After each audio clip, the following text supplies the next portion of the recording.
match. I do want to ask you about Kazarian though, because in wrestling, I've met a lot of fun people, but he's one of the most nice, polite, genuine human beings. Just a great dude. And then the bell rings, and he's an incredible wrestler.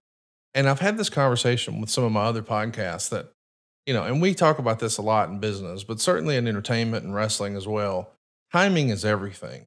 I think if a guy like Frankie Kazarian came along today, man, people would just be losing their mind. I think he was a victim of bad timing, and he's still going, by the way. But I'm just saying, I think if he was first breaking out now, I think the industry at large is more prepared for a talent like that, because that guy just flew under the radar for a lot of wrestling fans for a long time. But his work was great then; it's great now.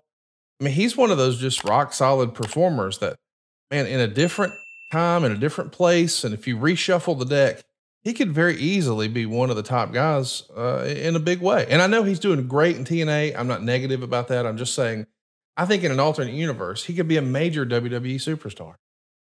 Well, I completely agree. And, being from Music City, and you look at, and I from an entertainment aspect or music aspect, I've always tried to be somewhat a student of the game. And you look at the Highwaymen, I'm dating myself here, but Johnny Cash, Waylon Jennings, Willie, Chris Christopherson, and they'll all talk about their first break and how they got it and this song and that song. But they always line back on kind of the timing of things. And then you look at, they called them, quote unquote, the Hat Acts, Clint Black, Garth Brooks.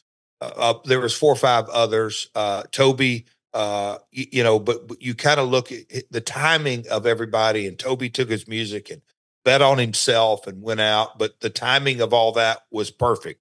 I mean, you look at Taylor Swift. She came to town. Country was looking for a little something different. Here's this young girl who could write her ass off, but just connected with the audience. Same thing you do with wrestling. I think at times, Conrad, I've had in my own career kind of good timing, and then on the other hand, some bad timing. It's just kind of how the nature of the beast. But at the end of the time, we're talking about Frankie's staying power. He's still around, but I think you are absolutely spot on that times of his career, specifically at TNA, we had AJ at the top, and there's only one top guy in that X division. Then Joe came along in the undefeated streak. An X division wrestler, well, yeah, but no, we're going to move him over here. Timing is everything in your ascent to the top of the card. Timing is everything. Take that with you today, folks. Let's talk about the next match. We've got Christopher Daniels, Shane Douglas in 8 minutes and 12 seconds. Of course, Shane has come back on television a few weeks prior and interfered in a match and assaulted Daniels with the chain. That sets up this match. And I guess the animosity is building up the show here. It gets a 2-star rating. It's the best moonsault ever for the pin. He's another one of those criminally underrated guys. We've heard that, he was supposed to be the higher power with WWE way back in 1999. Well, here we are 10 years later, and he's working with Shane Douglas and having a great match. What do you think of the best moonsault ever?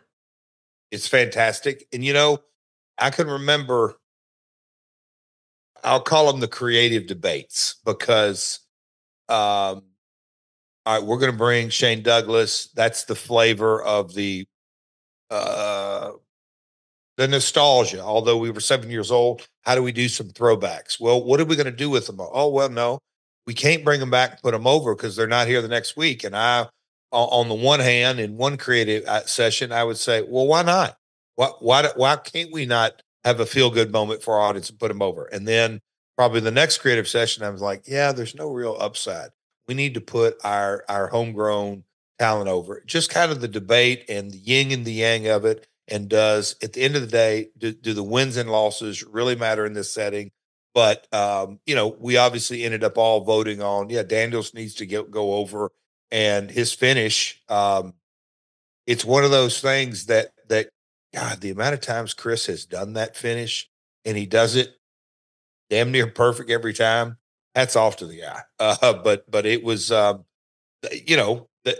this was a good card top to bottom, and a single following that X Division match was not easy, and they did it. Next up, we've got a hell of a match between Angelina Love and Tara. I say a hell of a match because if this was on TV, millions of people would have watched it. But when we asked the dirt sheet writers what they thought of it, it gets half a star. And listen, let's be honest about why we're here. And again, I'm not saying this is right or wrong. I'm saying this is what it was. Angelina's going to come out wearing a top with words on her chest. I'll just say that says weapons of mass seduction. I mean, listen, that's what we're leaning for. That's what we're going for. And we got it. Sky's going to spray Tara with the hairspray. Love wins with the downward spiral. And then we get a spectacle. And boy, what a spectacle it is. It's Abyss and Taylor Wilde taking on Raven and Daphne in a Monsters Ball match. Yes, a mixed tag Monsters Ball. Hello, Palace of Auburn Hills. They go 14 minutes and 7 seconds. It is your standard weapons match, but still with the ladies involved. We're even going to box Daphne's ears with garbage can lids. I mean, Daphne was a superstar for you guys. I know people are going to laugh when I say that, but she's doing dominant ratings. Seriously, great ratings here. Every time she's on, ratings go up. And Meltzer and everybody was trying to speculate, hey, why is that? Meltzer would even write in this particular episode or issue of The Observer that perhaps it's because, and the theory he keeps hearing, is that maybe some of the WWE divas seem unattainable to the male audience, but Daphne feels like, hey, that's a girl that I could relate to, and she might actually talk to me, and she's very attractive, very, very good looking lady, but attainable. And I thought that was just crazy that we're even having that sort of conversation in the newsletter. But he's looking for a way to explain what is her appeal? Why is she doing so much better? And whenever I see people heaping praise on Daphne in 2024, it makes me sad because we know that, well, her story did not have a happy ending. But I hope that, people who are in a similar headspace will, get the help they need and find out that, hey, you know what? The sun will come up tomorrow and it can get better. And life is hard, but goodness gracious, when I think about Daphne, I just think about lost opportunity because she was great in WCW. She was great in TNA. And it seems like she really, really loved it. If we do nothing else talking about this match, I'd love to hear you just heap some praise on Daphne because I just thought the world of her character and her performance. And really, I mean, it's not like she, was trained by Luthez to wrestle. She just loved it and was getting after it. And people really responded to her. And that's where you never know. And yeah, to mention her passing that way, very respectful. You just never know what goes on. That's right.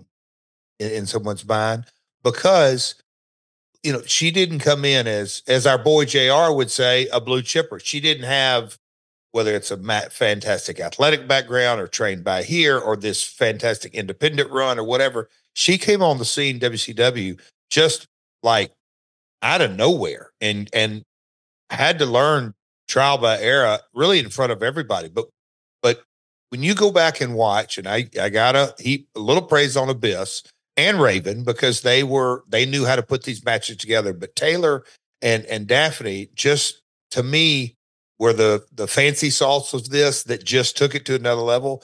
But back to the appeal statement you said, and I'll give Dave, he's kind of spot on. And when my dad used to talk to different talent that I would hear him in these conversations, and he would about drawing money and back to how do you emotionally connect? That was what he said his entire calling card was. He never had a body. He didn't want to work out, but he never was a muscle up guy. He wasn't a hollering and screamer in his promos. He rarely raised his voice. It just wasn't his style. But and he would say, yeah, some people call me the boy next door, but that is just kind of part of the appeal. It is, how can people watching you on TV say, I connect with her? And Daphne had that because she didn't, her look and had maybe a little crazy streak as far as, and that comes from her WCW days, but she just had a personality makeup that made for box office that people just liked her. It was just, and in our wacky world of professional wrestling, a girl who's willing to take a few crazy bumps here and there, it endears them to that, to the fan base. And I just thought, in a lot of ways, her and Abyss and Raven and Taylor was kind of the odd man out, but for this match, they all just fit. And the people go out of your way, folks, to watch this. I remember, like I said, watching it at Comic Station, watching the match back or the entire show back, because in our lobby, we always would run the pay-per-view during the day when people come in. But we watched and just the chemistry that they all had. It's special. It's good. God bless her.